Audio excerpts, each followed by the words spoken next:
The Doctor's Journal, brought to you by Medical Associates Hospital, Jameson and O Snacks. So today we're discussing a cancer that isn't widely spoken about, but is becoming more and more prevalent around the world. In fact, Dr. Mike, it's the third most common cancer diagnosed in the US. The US estimates that over 52,000 deaths will occur from this disease in 2023 alone. Yes, Dr. Sunarayan, this cancer is also more prevalent in men.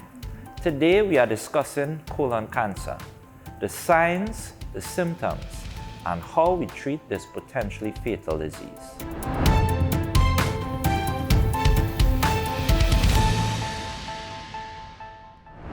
Welcome to the Doctor's Journal. I'm Dr. Mike. And I'm Dr. Sunarayan. Today we're discussing colon cancer and how it affects us right here in the Caribbean. So we mentioned that colon cancer is the third most common cancer in the US, but it's also very common right here. That's right. Colorectal cancer was the second most frequent cancer in men and women in the Caribbean, with 99 new cases per year and 45 deaths per year in men. And respectively 88 new cases for women and 47 deaths per year. To appreciate why this is so prevalent, we must first understand what is colon cancer. Definitely. So colon cancer, also sometimes used interchangeably as colorectal cancer, is a disease in which cells in the colon grow out of control. Your colon is a part of the large intestine, and the wall is made of layers of mucous membrane, tissue, and muscles. Colon cancer starts in your mucosa, the innermost lining of your colon. It consists of cells that make and release mucus and other fluids. If these cells mutate or change, they may create a colonic polyp. These polyps begin to develop on the innermost layer of this wall, and they can either be benign or cancerous. In the early stages, these colon polyps are usually not cancerous. It takes about 10 years for cancer to form from a colon polyp. However, once the polyps become cancerous, they can gain access to the circulatory system, which allows it to spread to distant parts of the body. Or it can continue to invade through these layers and spread to nearby tissue and organs. So how do we recognize the signs and symptoms early? Don't go anywhere. Right after this short commercial break, we will discuss this and more.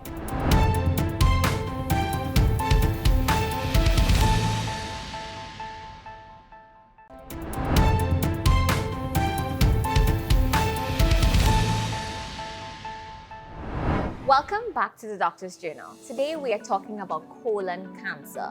Now, before the break, we discussed how prevalent this disease is, and as well as explain how colon cancer develops. If you are now joining us, don't worry, you can get all caught up on what you missed right after this episode. We will be sharing this episode on our social media pages.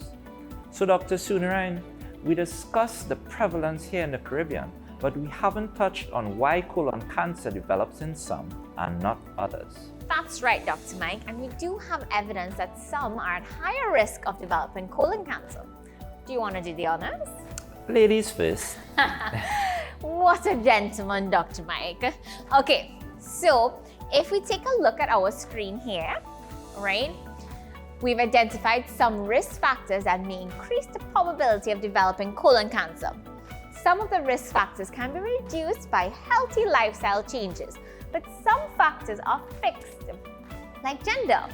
Evidence has shown that men are at higher risk of developing colon cancer. Yep, according to the US Centers for Disease Control and Prevention, the lifetime risk of developing colorectal cancer is about 1 in 23 for men and 1 in 26 for women. Quite a close margin. Race also plays a role.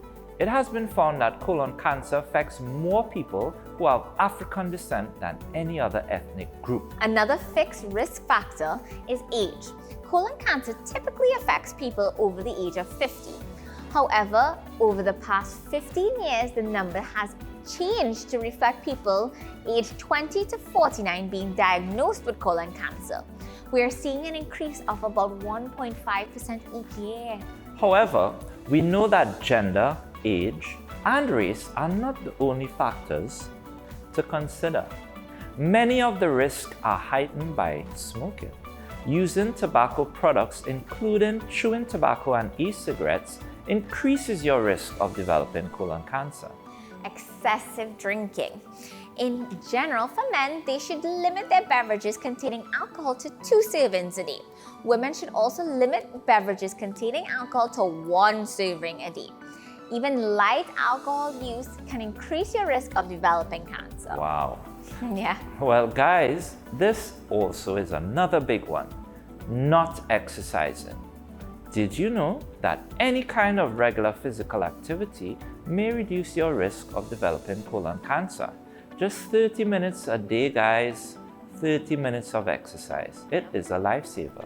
Exercise can also help the next risk factor in our list, being obese. Eating high-fat, high-calorie foods may affect your weight and increase your risk of colon cancer. So, diet is key. It is probably one of the most important. We also have to watch and monitor our red meat and processed meat intake. Processed meat, including bacon, sausage, and lunch meat, should be limited to 2 servings a week. Now, Dr. Mike, besides the factors that are fixed and the ones affected by lifestyle changes, we should also touch on medical conditions that can predispose patients to colon cancer. We all have predispositions to certain conditions, and colon cancer is no different. It can be a genetic disposition where there's a family history of colon polyps and other kinds of cancer. We have also seen a link in irritable bowel syndrome, or IBS, or irritable bowel disease. People who have conditions like chronic ulcerative colitis or Crohn's colitis, which causes inflammation in the colon lining, may have increased risk of colon cancer. We have the rare opportunity to hear from someone who understands colon cancer quite intimately. Coming right after the break, we sit down with a colon cancer survivor. You definitely don't want to miss this.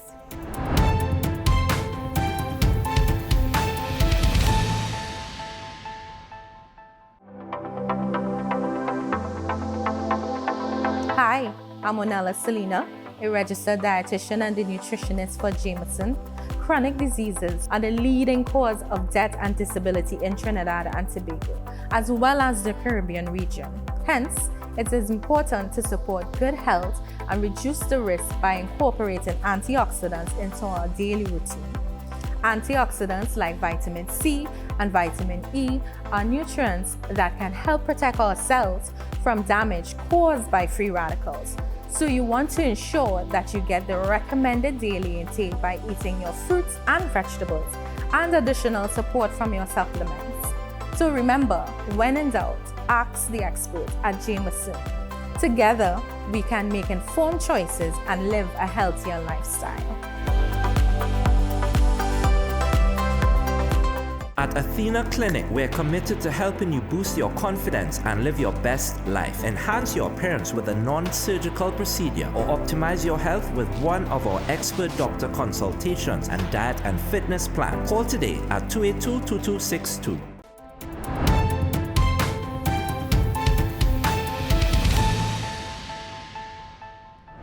Welcome back to the Doctor's Journal. Before the break, we promised to share some signs and symptoms of colon cancer with you, and who better to discuss what to look out for than someone who has lived through diagnosis and treatment. Here with us today is Mr. Darius Emmerich, my friend and colon cancer survivor. Hi, how are you going? Hi, Vishali. Thank you for having me here today. I'm good. I'm happy to be here and to share. That's great. So can you please share with us your personal experience with colon cancer and your diagnosis? When and how were you diagnosed? Sure. So I was diagnosed on September 14th, 2021. Right. How I was diagnosed was, well, first I had a CT scan done, Right. which revealed that there was a tumor in my colon. And then we did a colonoscopy, which showed the tumor. We Right. pulled a sample, biopsied, and well, diagnosis from there. Right. So can you describe any of the signs and symptoms you were experiencing before diagnosis and what led you to seeking medical advice? Sure. So for me, I would say 10 years before, or about 10 years before I was actually diagnosed, I started seeing some signs and symptoms I mean, now looking back on it, I know that there were signs and symptoms. Back then, I wasn't sure what was happening, but I would have gotten blood in the stool Right. and irregular bowel movements. But this was inconsistent for me, and I was young, I was in university, so you don't really take the time to check on your health. You're so busy and caught up in your own little world. Studying, yeah, preparing for exactly. exams, thinking And this never going to happen to me at my 20s. that's the thing, you just don't think it'll happen to you. Right.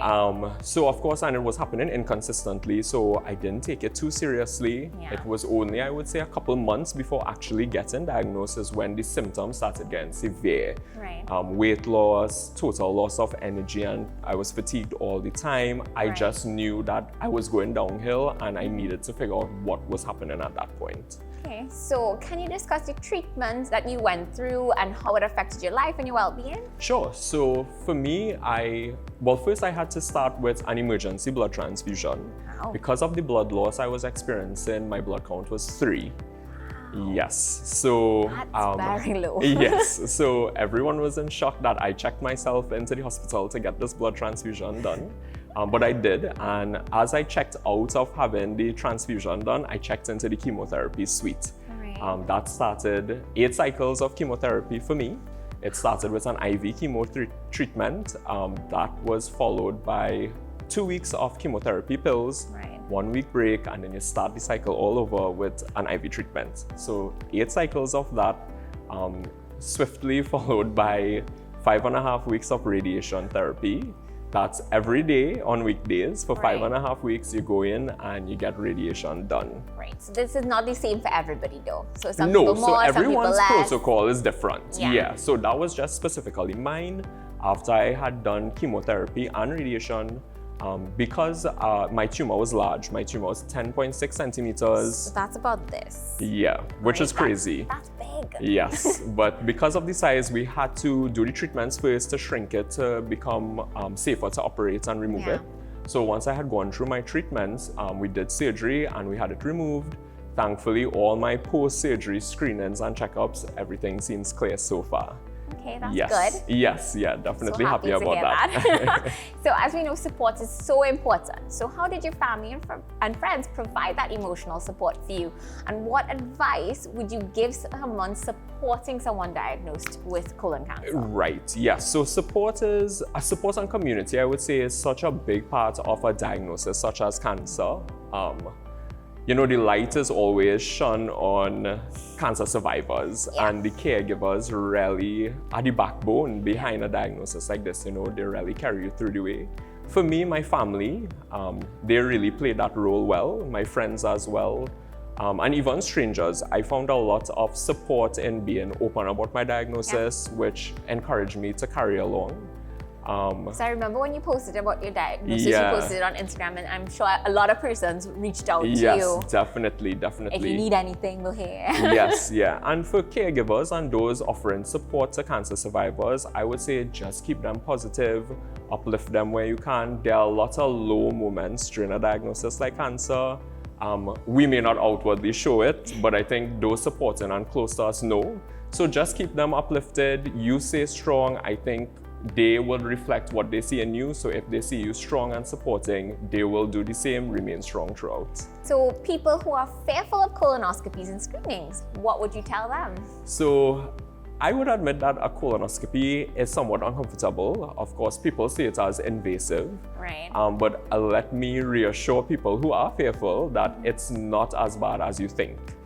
You are sedated during the process, so you don't really feel any pain or anything like that. I think particularly if you think something is wrong, it's a small sacrifice. For 20 minutes, you just have to be on that bed and let the procedure happen. And to me, it's better to know, because knowledge is power in a diagnosis like cancer. Peace of mind if it isn't cancer. Exactly. Right. And the colonoscopy is a conclusive way to tell. Right. So I would say get screened, don't be afraid, it's worth knowing. Right. So did your diet and physical activity change after your diagnosis as well? I would say so, yes. Pre-diagnosis, I was still generally healthy. I mean, I try to eat well, I try to work out when I can, I love yoga, still do. Post-diagnosis now as a survivor, yes, because cancer is a lifestyle disease. So it demands that you be healthy even after your diagnosis because you don't want reoccurrence. You have to stay active. You have to stay active. So I only eat chicken and fish now. Right. I stay away from red meat. I try to eat greens, fruits, vegetables, All the colors. Yes, correct. And just stay on that right path because I think when you go through the diagnosis, you don't want to do anything to cause a reoccurrence. Yeah. So that keeps you on the straight and narrow path. Thank you so much for coming in and sharing your story with our viewers. I'm sure that it was so helpful to them. Now, there are many treatment options available, especially when it's caught early. So right after the break, we will discuss all of them and more. So we'll be right back.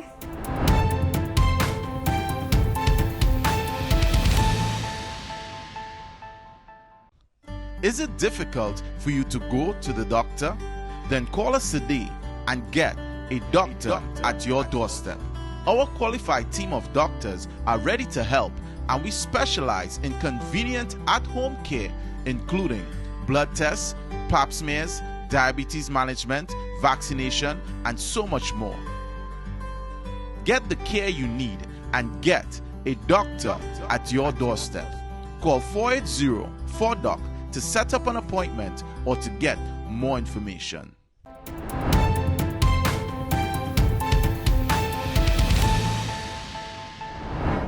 Welcome back to the Doctor's Journal. Today, we are lucky enough to have with us Dr. Yadesh Singh, advanced laparoscopic surgeon and lecturer at the University of West Indies, to help us understand colon cancer and the treatment options available. So, Dr. Singh, how big of a problem is colon cancer in Trinidad? Well, colon cancer, it's the third leading cause of cancer in Trinidad and Tobago. Wow. It adds a lot of burden to the health society. Yeah, it would. Third most, that's a lot. Yeah. Right? So tell us about how you go about diagnosing colon cancer. Okay, so the gold standard for diagnosis of colon cancer, actually, it's colonoscopy. Right. All right, so on colonoscopy, we introduce a camera through the colon, and you will detect either the early stages of colon cancer development or an actual colon cancer. A biopsy is taken, it's sent to the lab, and it's analyzed under a microscope. Okay, so how important is this screening for colon cancer, and what are the methods involved in it now? Right, so screening actually is done when a patient doesn't have any symptoms. Right. So why is screening important? It is important because it allows you to detect colon cancer before it develops. Right. And hence, it increases the survival of the patient. The different methods, there are stool-based methods where the patient actually does a sample of stool and sends it to the lab, and they can detect early stages of colon cancer. And the gold standard actually is an invasive method, or the colonoscopy. Right. So who should be screened for colon cancer then?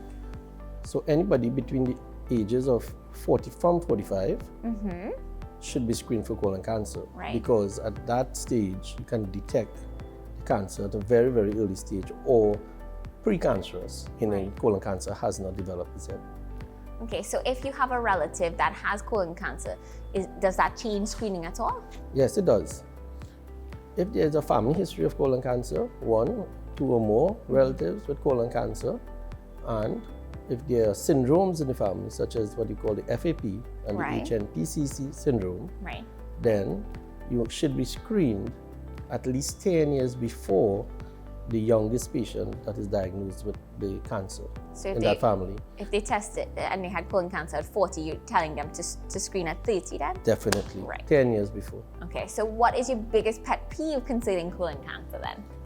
So my biggest pet peeve with colon cancer in Trinidad is that it's diagnosed at a very, very advanced stage. Yeah.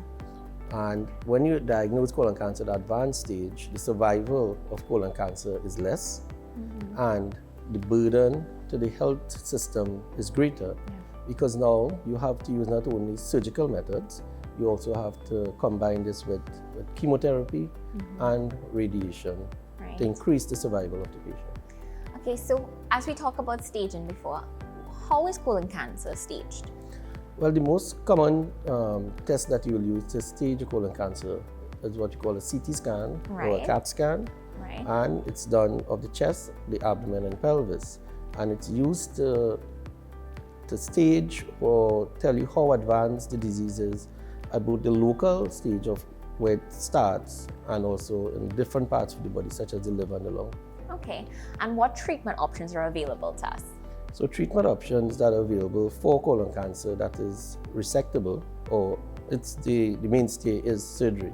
Right. And how surgery is done is via minimally invasive methods, which can be laparoscopic or robotic. Okay. And any final words you want to tell our viewers at home? My final words to the viewers at home is that you should get screened, should visit a GP, and know that colon cancer is a curable disease if detected early. Thank you so much, Dr. Singh.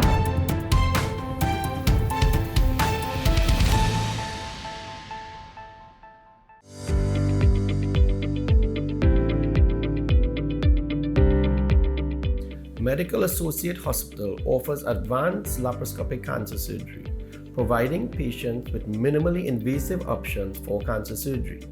Our highly skilled surgical team utilizes advanced laparoscopic techniques and equipment to precisely target and remove cancerous tumors with smaller incision, which results in reduced pain, shorter hospital stays, and faster recovery times. This approach offers patients the benefits of both elective cancer treatment and improved post-operative comfort. We are committed to delivering comprehensive cancer care with the latest medical advancements and technology, ensuring the best possible outcomes for our patients. Your health and well-being are our top priorities. We are here to provide you with the most advanced practices with compassionate care.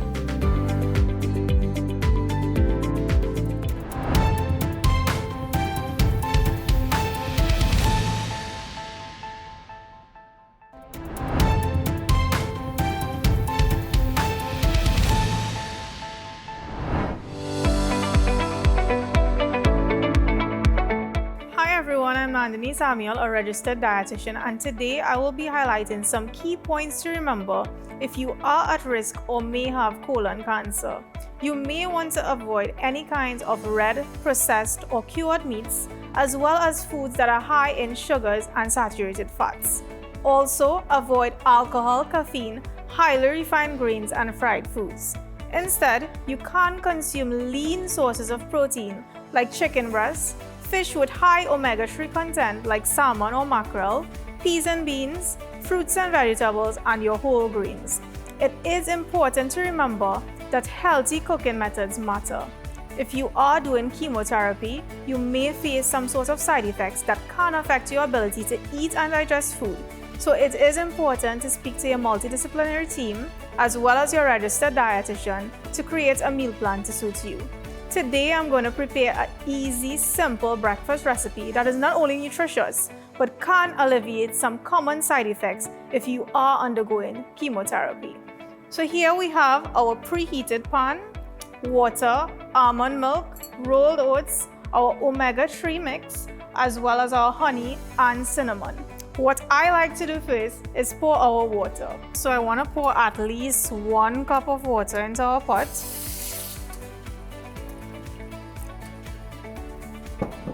And then our almond milk.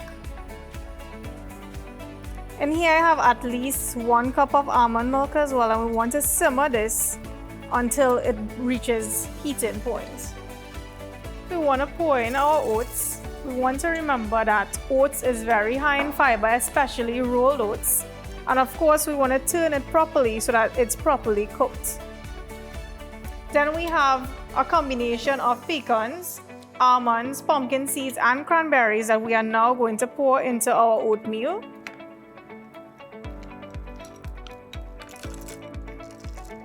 Then honey is very optional, but you can add it for a sweeter taste. So here I have 1 tablespoon of honey that I'm adding slowly into our pot. And then our last ingredient is cinnamon powder. So of course we want to give this a proper mix. And let this cook for at least 1 to 2 minutes before we serve. And there we have it, guys, our delicious oatmeal porridge rich in omega-3 fatty acids. You can have it for snack time, breakfast, or even dinner. This segment was brought to you by O Snacks.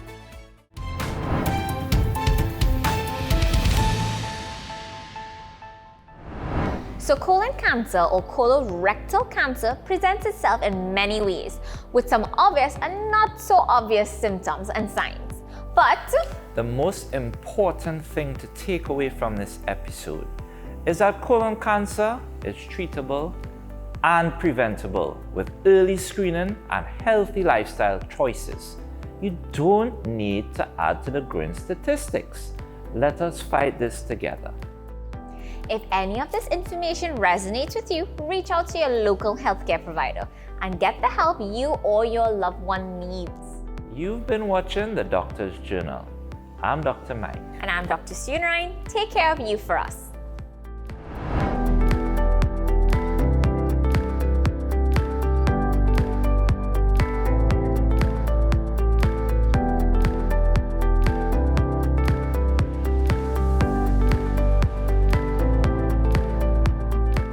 The Doctor's Journal was brought to you by Medical Associates Hospital, Jameson and O Snacks.